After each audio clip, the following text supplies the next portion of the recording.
Welcome to The Gaily Show, where we celebrate LGBTQ culture and entertainment in Minnesota, plus the latest in LGBTQ entertainment headlines just for you. I'm your host, JP Darbogosian. In today's episode, we take a look at the year that was for LGBTQ books and culture in 2023, plus a sneak peek for 2024. LGBTQ fiction sales soared this year. According to Circana BookScan, sales were up 7% from 2022. This comes, however, as fiction sales declined by 4%. Interestingly, or maybe not, queer adult romance was the main driver of book sales. When it comes to LGBTQ book bans, however, final data isn't out yet, but 2023 was on pace to break another record. As of September, the American Library Association saw a 20% increase from last year. We'll see what happens when the final data comes out, but that old adage may very well be true. If you want people to read books, ban them.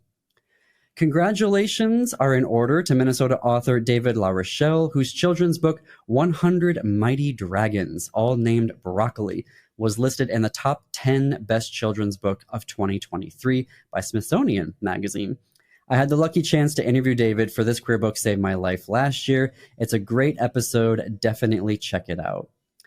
Several Minnesota-based publishers had books nominated for Lambda Literary Awards in 2023, also known as the LAMMYs. The University of Minnesota Press earned a nomination with Lesbian Death, Desire, and Danger Between Feminist and Queer by Maya Reed Sullivan. Grey Wolf Press earned a nomination with Concentrate by Courtney Faye Taylor. Coffee House Press earned nominations for Jawbone by Monica Ojeda, Alive at the End of the World by Saeed Jones, and Brown Neon by Raquel Gutierrez. And Milkweed Editions, Real Phonies and Genuine Fakes by Nikki Beer won the Lammy for bisexual poetry. Congratulations to them. Turning to 2024, I'm excited for Minnesota-based author Patrick Nathan's upcoming novel, The Future Was Color. You can pre-order it now. It doesn't come out until June. He'll be coming on the show, however, later this year. And The Future Was Color follows George Curtis, who is a movie studio writer working on monster movies in 1950s Hollywood. Yes, yes, yes. All while navigating the McCarthy-era studio system filled with possible communist spies. And as a gay man, he's learning the stories of the closeted men living along Sunset Boulevard. I know it's probably too early to be talking about Pride, but we are talking about upcoming events in 2024, and the Minnesota Orchestra has a whole Pride program that their conductor, Thomas Sondergaard, is personally putting together. Definitely looking forward to that. This February, Alan Cumming is going to be at the Pantages Theater with NPR's Ari Shapiro and their show Och and Oi, a considered cabaret. The show is a collection of songs and stories from Alan and Ari's lives. Six Point Theater is mounting the iconic Torch Song Trilogy this May, and it will be directed by Craig Johnson, who has twice been named Theater Artist of the Year by Lavender Magazine.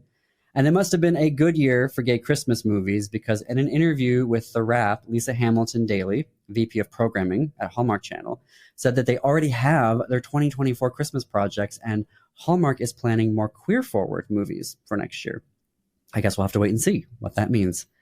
Speaking of movies, the 2024 Sundance Film Festival is coming up this January. They have a slew of queer films that I'm looking forward to. I want to mention two. First is Frida, which is a documentary about Frida Kahlo. It's already nominated for the Grand Jury Prize. Apparently, the film will illustrate, literally, her own words from diaries and letters and interviews through animation that's based on her own artwork. If you don't know him, I love the actor Justice Smith after watching the series Transition, which was one of the queerest TV shows on television before HBO tragically canceled it, the bastards.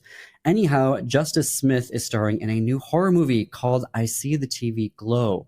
He bonds with a friend over a scary television series, but after it is mysteriously canceled, the reality begins to blur.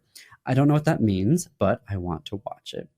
Well, that's our show. Thanks, everyone, for listening today. Our podcasts are executive produced by Jim Pounds, creative and accounting support provided by Gordy Erickson, production, distribution, and marketing support provided by Brett Johnson, Chad Larson, Laura Hedlund, and Jennifer Ogren from AM 950.